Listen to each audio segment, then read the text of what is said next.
Praise to the lord. ఈరోజు దేవుడు మనకి ఇచ్చినటువంటి వాగ్దానం ఏంటంటే యెషయా గ్రంథము 49వ అధ్యాయము 15వ వచనం. స్త్రీ తన గర్భమున పుట్టిన బిడ్డను కరుణింపకుండా తన చంటి పిల్లను మరచున వారైనా మరచదు గాని నేను నిన్ను మరువను. ఆమేన్. స్త్రీ తన గర్భమున పుట్టినటువంటి బిడ్డను మరిచినా కానీ నేను నిన్ను మరువను. ఒక తల్లి తన గర్భమున పుట్టినటువంటి పిల్లలను మర్చిపోవటం అనేది అసాధ్యమైన పని. ఆమె ఎప్పటికీ ఆ పని చేయదు. ఎందుకంటే గర్భము ధరించిన దగ్గర నుంచి 6వ నెల వచ్చేసరికి 6వ నెలలోనే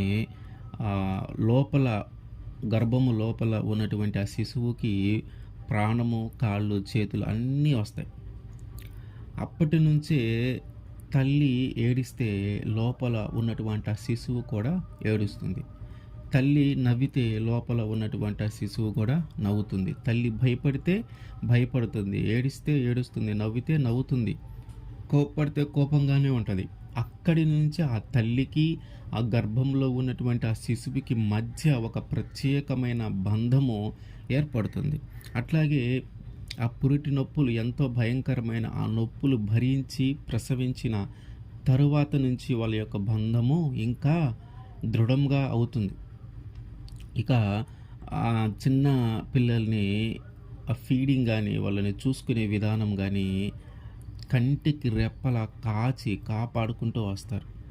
కొంచెం కొంచెం ఎదుగుతూ ఉండి ముద్దు పలుకులు పలుకుతూ తప్పటడుగులు వేస్తూ మాట్లాడుతూ ఉంటే దాన్ని చూసి ఆ తల్లి ఎంతగానో సంతోషిస్తుంది. ఈ విధంగా ఆ తల్లికి ఆ గర్భమున పుట్టిన శిశువుకి మధ్య ఆప్యాయత, ప్రేమ, ఆ అనుబంధము చాలా ఎక్కువగా ఉంటాయి. ఒకరిని విడిచి ఒకరు ఉండలేని అంత ప్రేమ, ఆప్యాయతలు ఆ తల్లి పిల్లలకి ఉంటాయి. అట్లాగే వాళ్ళు ఎదిగి పెద్దవాళ్ళు అవుతూ ఉన్న కొద్దీ ఆ తల్లి ఎప్పుడు కూడా వారి క్షేమాన్ని కోరుకుంటూ ఉంటుంది. వారు క్షేమంగా ఉండాలి, వాళ్ళని ఎప్పుడు కాపాడటానికి. చిన్నపిల్లలుగా ఉన్నప్పుడు ఏదైనా పొరపాటున కింద పడిపోవటం కానీ, ఏదైనా ప్రమాదము జరగబోతూ ఉన్నప్పుడు ప్రతిసారి తల్లి జాగ్రత్తగా కాపాడుకుంటూ ఉంటుంది. అట్లాగే పెరిగి పెద్దవాళ్ళు అయ్యి చదువులు కానీ, ఉద్యోగాలు కానీ, లేదా పెళ్ళి అయిపోయినా కూడా ఆ పెళ్ళి అయ్యి వాళ్ళు వేరే కాపురం పెట్టినా కూడా ఆ తల్లి ఎప్పుడు ఆ కుమారుడినైనా ఆ కుమార్తెనైనా కూడా చాలా ఇష్టంగా ప్రేమిస్తూనే ఉంటుంది. ఆ చిన్నప్పుడు ఎట్లా అయితే ఇష్టపడుతూ ఉందో అట్లాగే వారికి కూడా ఒక ఫ్యామిలీ అయిన తరువాత కూడా వాళ్ళని ఇంకా చిన్న పిల్లల్లాగే భావించి వారిని ఇంకా ప్రేమిస్తూనే ఇష్టంగానే వాళ్ళను చూసుకుంటూ ఉంటుంది. అయితే దేవుడు ఏమంటున్నాడంటే ఈ చిన్నతనంలో కంటికి రెప్పలా కాపాడుకుంటూ ఉంటుంది కదా తల్లి. ఒక క్షణమైనా తన పుట్టిన శిశువు తన దగ్గర లేకపోతే ఆ తల్లి తల్లడిల్లిపోతుంది, ఏమైందో అని భయపడుతూ ఉంటుంది. అట్లాగే శిశువు కూడా తన తల్లి తన దగ్గర లేనప్పుడు ఏడుస్తూ ఉంటుంది. అది ఆకలి అవుతుందో మరి ఇట్లా తల్లి మాత్రమే గ్రహించగలుగుతుంది. ఈ విధంగా ఒక నిమిషము కూడా ఆ శిశువుని, ఆ చంటి పిల్లని వదిలిపెట్టలేనటువంటి తల్లి పొరపాటున కూడా అతన్ని మరచిపోయిన, ఆ గర్భమును పుట్టినటువంటి ఆ శిశువును మరచిపోయిన, ఇదిగో నేను మాత్రము నిన్ను మరువను. ఆ గర్భమున పుట్టినటువంటి శిశువుని ఆ తల్లి మరచిపోవటం అనేది అసాధ్యమైన పని. అది ఏ తల్లి కూడా తన గర్భమున పుట్టినటువంటి శిశువును మర్చిపోదు. కానీ దేవుడు ఏమంటున్నాడు, ఆమె మర్చిపోయినా సరే, నీ తల్లి నిన్ను మర్చిపోయినా సరే, ఇదిగో నేను మాత్రము నిన్ను మరువను. అంత ప్రేమ చూపించేటటువంటి తల్లి మర్చిపోయినా, అంత ఆప్యాయత, అనురాగాలు చూపించేటటువంటి తల్లి మర్చిపోయినా, అంత క్షేమంగా కంటికి రెప్పలా కాపాడుకుంటున్నటువంటి తల్లి మర్చిపోయినా, ఇదిగో నేను మాత్రము నిన్ను మరువను. అంటే ఏంటి? దేవుడు మరువను అంటున్నాడంటే ఆ తల్లి చూపించే ప్రేమ కంటే ఎక్కువ ప్రేమ ఈయన చూపించాలి. ఆ తల్లి చూపించే ఆప్యాయత, అనురాగాల కంటే ఎక్కువైనా చూపించాలి. ఆ తల్లి కంటికి రెప్పలా కాపాడుకున్న దానికంటే ఎక్కువగా అయినా కాపాడుకుంటూ ఉండాలి. అప్పుడే ఆయన ఆ మాట చెప్పగలుగుతాడు.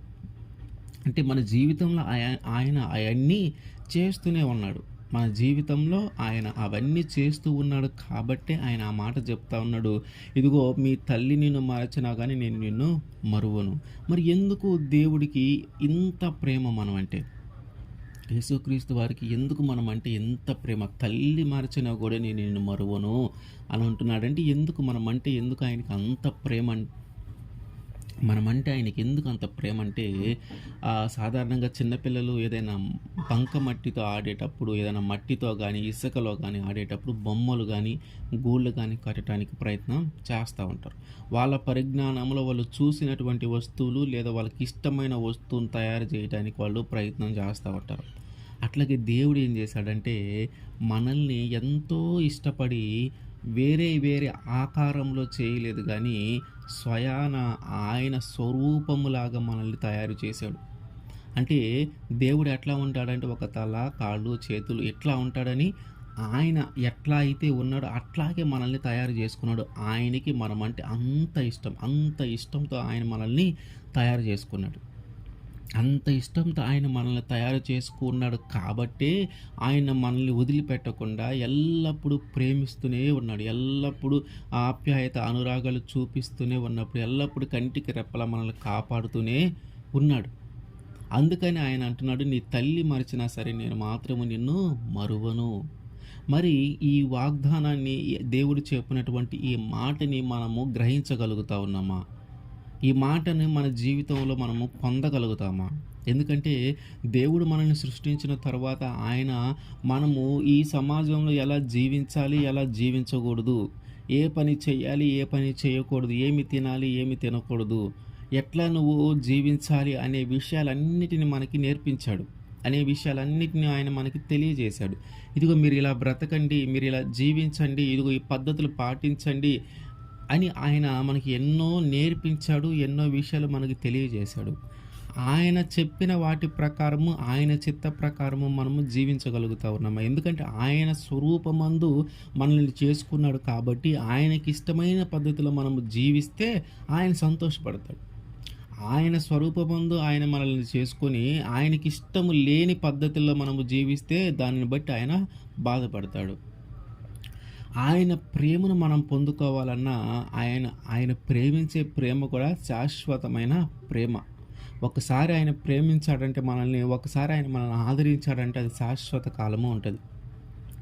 ఆయన ప్రేమించేటటువంటి ఈ ప్రేమ మన మీద శాశ్వత కాలము ఉండాలంటే మనం ఎల్లప్పుడూ కూడా ఆయన చిత్తానుసారంగా మనము నడుచుకోవాలి. ఆయన చిత్తానుసారంగా కానీ మనము నడుచుకుంటే నీ తల్లి నిన్ను మరచినా కూడా ఆయన నిన్ను మరువడు. నీ తండ్రి నిన్ను మరచినా కూడా ఆయన నిన్ను మరువడు. ఆయన ఎలా అయితే జీవించమని మనకి ఆజ్ఞలను, నిబంధనలను, కట్టడలను ఇచ్చాడో వాటి ప్రకారము కానీ మనము జీవిస్తే ఎల్లప్పుడూ ఆయన ప్రేమ మనల్ని వదిలిపెట్టి పోదు. నీ తల్లి మరిచినా, నీ తండ్రి మరిచినా, నీ బంధువులు మరిచినా, నీ రక్త సంబంధికులు మరిచినా ఆయన ఎప్పటికీ నిన్ను మర్చిపోడు. ఆయన ఇష్టానుసారంగా మనము జీవించాల. కాబట్టి నిన్ను, నన్ను, మన అందరినీ కూడా దేవుడు ఎల్లప్పుడూ ప్రేమిస్తూనే ఉంటాడు. ఆయన ప్రేమను మనం ఎల్లప్పుడూ పొందుకోవాలా. ఆమేన్.